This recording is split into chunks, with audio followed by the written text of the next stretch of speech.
پھر ایک کانسٹیبل کو بلا کر ساجد کی طرف اشارہ کرتے ہوئے اضافہ کیا، اسے لے جاؤ اور حوالات میں بند کر دو، مگر دوسرے کمرے میں، ایسے جیرے کے ساتھ نہیں رکھنا۔ کانسٹیبل ساجد کو لے کر جانے لگا تو میں نے ساجد سے پوچھا، اوے تم نے اب تک کچھ پیٹ میں بھی ڈالا ہے یا پولیس والوں کی خاطر تواضع پر ہی گزارا کر رہے ہو؟ کل دن میں ایک گلاس پانی پیا تھا جناب۔ میں نے کانسٹیبل کو ہدایت کی کہ تھانے کے سامنے جو تنور ہے وہاں سے دال روٹی لا کر ساجد کو کھلائے۔ ان کے جانے کے بعد میں نے ایسائی نزاکت شاہ کو ساجد کے بہنوئی خوشیہ کا ایڈریس دے کر لاہور روانہ کر دیا تاکہ ساجد کے بیان کی صداقت کو پرکھا جا سکے۔ میں نے نزاکت شاہ کو تاکید کر دی تھی کہ وہ ہر حال میں آج ہی تفتیش مکمل کر کے واپس آ جائے۔ اس کے جانے کے بعد میں نے حوالدار فرمان علی سے کہہ کر جیرے کو اپنے کمرے میں طلب کر لیا۔ ابھی اس کی فن خوانی کا حساب کتاب بھی ہونا تھا۔ وہ میرے سامنے آ کھڑا ہوا تو میں نے روبدار آواز میں پوچھا، تم نے کیا تھرتھلی مچا رکھی ہو کاکا؟ قانون کو ہاتھ میں لیتے ہو؟ تھانے دار صاحب، اس نے میری بہن کو بکواس بند کرو اے لکڑ کے باندر۔ میں نے ڈانٹ کر اسے چپ کرا دیا۔ ہم کس لیے یہاں بیٹھے ہیں؟ لو سرکار، چپ کر کے سیدھا کھڑا ہو جا، میں نے اسے گھورتے ہوئے کہا۔ تو نے مار مار کے بیچارے کا حلیہ خراب کر دی ہے سرکاری سانڈا۔ اس نے کچھ کہنے کے لیے منہ کھولنا چاہا تو میں نے پھر سختی سے جھڑک دیا۔ پھر ایک تگڑے سے کانسٹیبل کو بلا کر کہا، لو 9-4 کے لتر سے ذرا اس لاٹ صاحب کی چترول تو کرو۔ جیرے نے گھبرا کر اس کانسٹیبل کی طرف دیکھا۔ اس نے کہا، آجا میرے بالما، تیرا انتظار ہے، ذرا ہمیں بھی خدمت کا موقع دو۔ جیرے نے پسو پیش کرنا چاہا تو حوالدار نے کانسٹیبل کے ساتھ مل کر اسے اوندا لٹکا دیا۔ پھر جیرے کی تشریف پر دھڑا دھڑ چھتر برسنے لگے۔ وہ ہر چھتر پر تکلیف سے بلبلا اٹھتا اور چودھری رب نواز کو پکارنے لگتا، چھوٹے چودھری صاحب مجھے بچا لیں، چھوٹے چودھری صاحب مجھے بچا لیں۔ اوئے چودھری صاحب کے گھوڑے، زیادہ کھپ نہ ڈال ورنہ چمڑی ادھیڑ دوں گا۔ جب اس غریب کو مار رہا تھا اس وقت تجھے خیال نہیں آیا تھا؟ حیرت انگیز طور پر 5واں چھتر کھانے کے بعد جیرے کی آواز چودھری کے کانوں تک پہنچ گئی تھی اور وہ اس کی داد رسی کے لیے آ گیا تھا۔ یقیناً یہ ایک اتفاق ہی تھا، ورنہ جیرے کی آہو بکات چودھری کی حویلی تک بھلا کیسے پہنچ سکتی تھی؟ چودھری دن دناتے ہوئے سیدھا میرے کمرے میں ہی چلا آیا۔ اس کے ساتھ جیرے کا باپ رحمت علی بھی تھا۔ ان کے پیچھے پیچھے 2 کانسٹیبل بھی نمودار ہوئے۔ ایک نے کہا، جناب ہم نے انہیں روکنے کی بہت کوشش کی تھی مگر انہوں نے ہماری کوئی بات ہی نہیں سنی۔ چودھری رب نواز نے کہا، ملک جی آپ اچھا نہیں کر رہے ہیں، ایک تو جیرے کی بہن اغوا ہو گئی، اوپر سے آپ نے اسے ہی پکڑ کر رکھا ہے، یہ کہاں کا انصاف ہے؟ میں نے کانسٹیبلوں کو واپس جانے کا اشارہ کیا۔ پھر رب نواز سے کہا، چودھری صاحب آپ ہمیں انصاف پڑھانے کی کوشش نہ کریں، ہم اپنے کام کو بڑی ہی اچھی طرح جانتے ہیں۔ اس دوران میں جیرا اٹھ کر کھڑا ہو گیا تھا۔ چودھری نے کہا، آپ اس غریب پر خواہ مخواہ ظلم کر رہے ہیں، اگر کوئی کمائی کا مسئلہ تو مجھے بتائیں، میں آپ کی توقع سے زیادہ ہی دوں گا۔ چودھری صاحب اس رقم کو اپنے برے وقت کے لیے بچا کر رکھیں۔ وہ غصے سے لال پیلا ہوتے ہوئے بولا، ہم پر کبھی برا وقت نہیں آتا، آپ اپنی خیر منائیں۔ چودھری رب نواز سے ٹکر لینا آسان کام نہیں ہے۔ میں اس کی الٹی سیدھی باتیں خاصی دیر سے برداشت کر رہا تھا۔ وہ جامے سے باہر آنے لگا تو مجھے بھی غصہ آ گیا۔ میں نے کہا، مجھے دھمکانے کی کوشش نہ کرو چودھری، میں نے تمہارے جیسے کئی طوفانوں کے رخ موڑے ہیں۔ وہ بھی اپنی چودراہٹ پر نازا تھا۔ نہایت ہی ٹھہرے ہوئے لہجے میں بولا، ملک صاحب ہم خاندانی چودھری ہیں، ہمارا خاندان عرصہ دراز سے اس علاقے پر حکمرانی کرتا آ رہا ہے اور انشاءاللہ آئندہ بھی ہمارا ہی سکہ چلے گا۔ آپ جیسے تھانے دار کہیں آئے اور کہیں چلے گئے، ہماری بہت اوپر تک پہنچ ہے، اوپر تک پہنچ کے گمان میں ایک دن اوپر ہی پہنچ جاؤ گے۔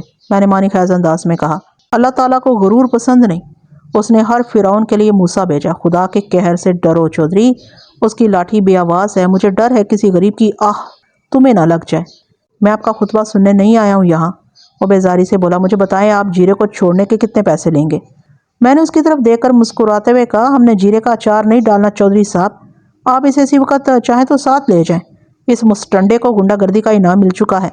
وہ حقارت سے میری طرف دیکھتے ہوئے بولا، آپ لوگوں کا اور کام ہی کیا ہے؟ بے گناہوں کو پکڑ کر کوٹ چڑھاتے رہتے ہیں اور اصل مجرم آپ کی آنکھوں میں دھول جھونک کر ہوا ہو جاتے ہیں۔ اب تک آپ نے پینوں کے بارے میں کون سا تیر مار لیا؟ ساجد کا کوئی سراغ ڈھونڈا آپ نے؟ پینوں کو برآمد کیا آپ نے؟ ہم نے ساجد کو ڈھونڈ لیا ہے، میں نے بدستور مسکراتے ہوئے کہا۔ پھر چودھری کی آنکھوں میں جھانکتے ہوئے گھمبیر لہجے میں کہا، اور پینوں کو بھی برآمد کر ہی لیں گے؟ چودھری نے چونک کر میری جانب دیکھا۔ جیرے نے جلدی سے کہا، چودھری صاحب ساجد حوالات میں بند ہے۔ میں نے اسے لاری اڈے پر دیکھتے ہی تاؤنی لگانی شروع کر دی تھی۔ پھر ایک سپاہی ہمیں پکڑ کر تھانے لے آیا تھا۔ مجھے پتا چلا تھا کہ پولیس نے تمہیں لاری اڈے سے گرفتار کر لیا، مگر یہ معلوم نہیں ہوا تھا کہ تمہیں کس سلسلے میں پکڑا گیا ہے۔